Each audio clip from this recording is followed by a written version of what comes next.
Hello, it's Shakirra.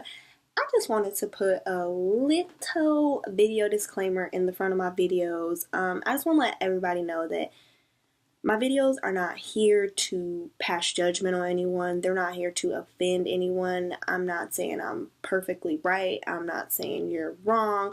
These are just my opinions based on what I've lived through and what I've experienced and what I got out of the class material.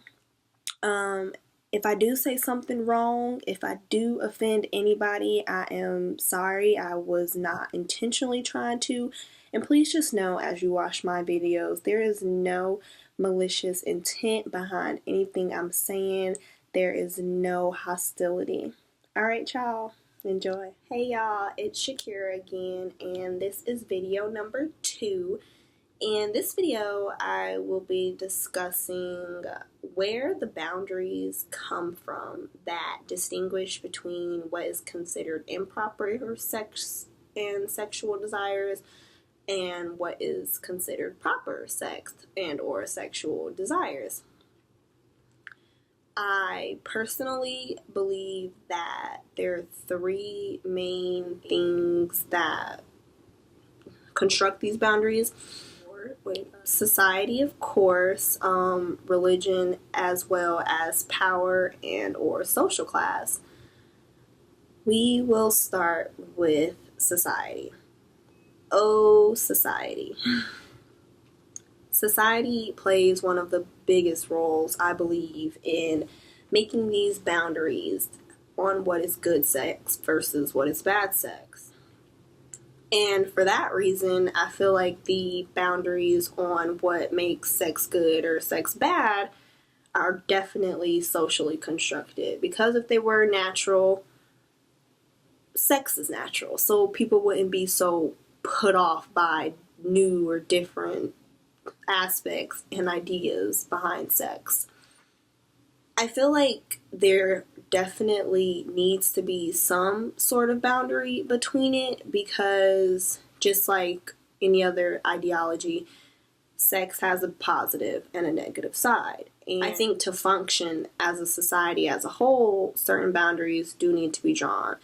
And I think these boundaries come into play with things such as safety. I believe laws such as sex trafficking laws and pedophile laws and child pornography laws are very needed.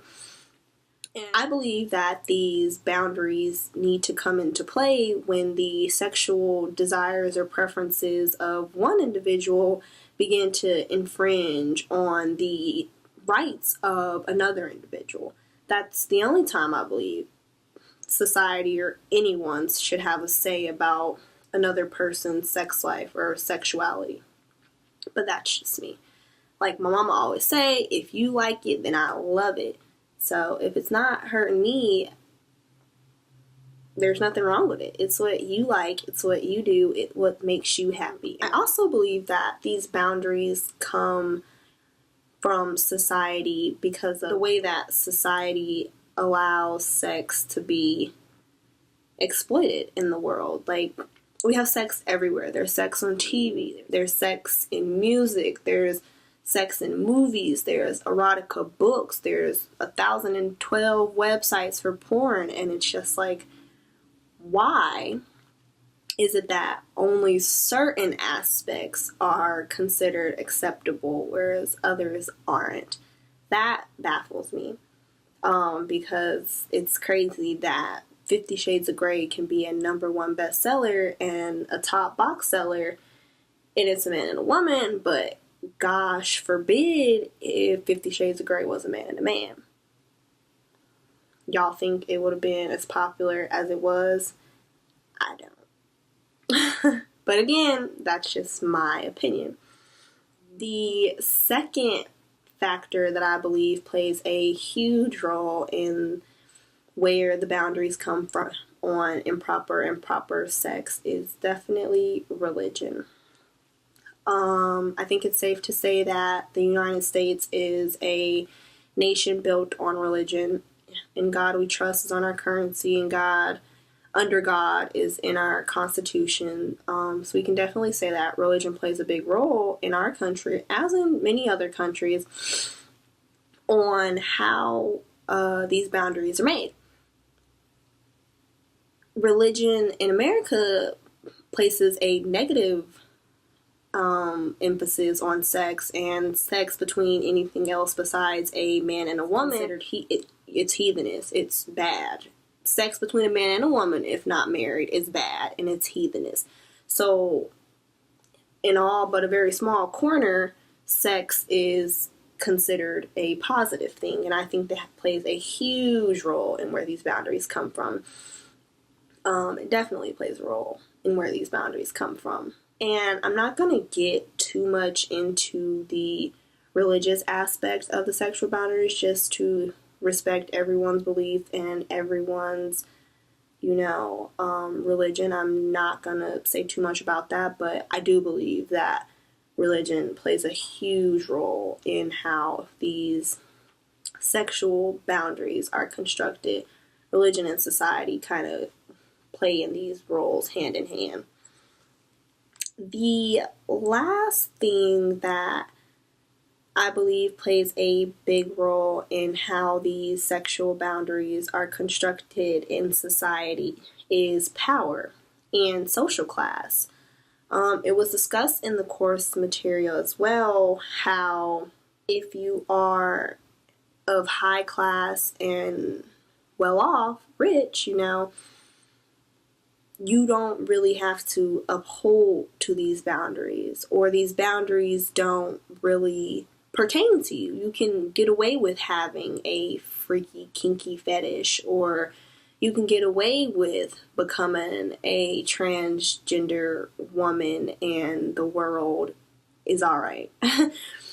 And that is another thing that's crazy to me. And I guess it's society's fault as well, because if I am a rich white man in society, it's okay that I like sex with transgender women, or it's okay that I have a list of fetishes that I like to play out, because who's going to tell me anything?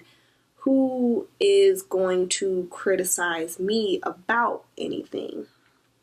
And that's a little crazy to me, because it's like, oh, we will turn our nose and turn our cheek and put a quiet ear to this man's fetishes and sexual preferences because of who he is or what he does or X, Y, and Z, but yet a normal transgendered woman or a normal gay man in America is in danger when he walks on the street because of his sexuality or because of who they want to be.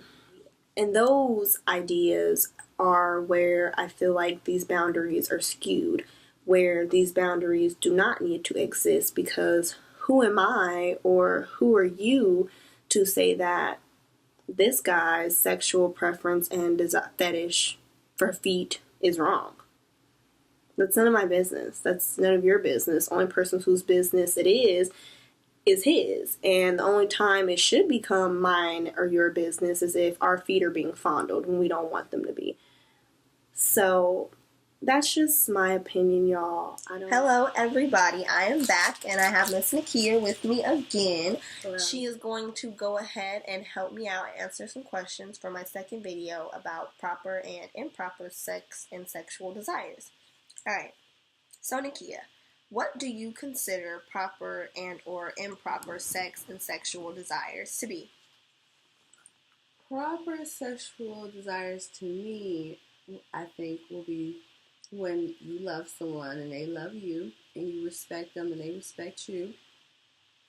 And what I don't think is proper is when someone abused and misused another individual just to be despiteful. That's very unproper.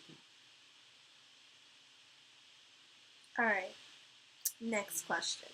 Nakia, do you think that the boundaries that make sex, proper or improper, are made by society or naturally created?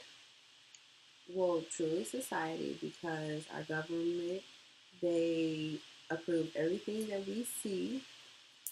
Sex is on TV, sex is on computers, sex is on the go, on your phone, sex is everywhere. So our society is all about sex. Alright, well, those are the only questions that I have for Nakia. So thank you, Miss Nakia. Thank you very much. Hope you guys Shakirra. enjoyed my video. Good night.